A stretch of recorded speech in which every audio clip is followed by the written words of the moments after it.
मुमताज सियासी ऐं समाजी अॻवान एडवोकेट सैयद शफ़क़त अली शवाबानी पाकिस्तान कायदे आज़म मोहम्मद अली जनाह जी सालगिरह के मौके ते पंहिंजे पैगाम में बाबाए क़ौम कायदे आज़म मोहम्मद अली जनाह के भेटा पेश कंदे पंहिंजे पैगाम में चयो आहे त कायदे आज़म जी सियासी बसीरत ऐं उत्साहीदड़ क़यादत, संदसि अणथक जिदोजहद, अटल अज़म, बुलंद हौसले ऐं ईमानदारी संदसि शख़्सियत खे मुमताज़ करे थी।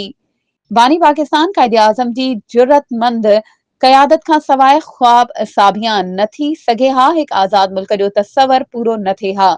पाकिस्तानी क़ौम कायदे आज़म मोहम्मद अली जनाह जो इहो एहसान क़यामत ताईं लाहे न सघंदो, जंहिं असांखे हिकु आज़ाद इस्लामी मुल्क ॾिनो जिते आज़ाद क़ौम जी हैसियत में सुख जो साह खणी रहिया आहियूं। मुल्क जी मौजूदा सूरतहाल में कायदे आज़म जे असूलनि ते अमल करण जी सख़्त ज़रूरत आहे, शायदि इन खां अॻु कॾहिं बि न हुई। आज़म जी पाकिस्तान में अक़लियतनि समेत सभिनी खे बराबर जा हक़ हासिल आहिनि, पर कायदे आज़म जे सुनहरे असूलनि ते अमल न करण जे करे असां दुनिया जी क़ौमुनि में पोइते रहिजी विया आहियूं।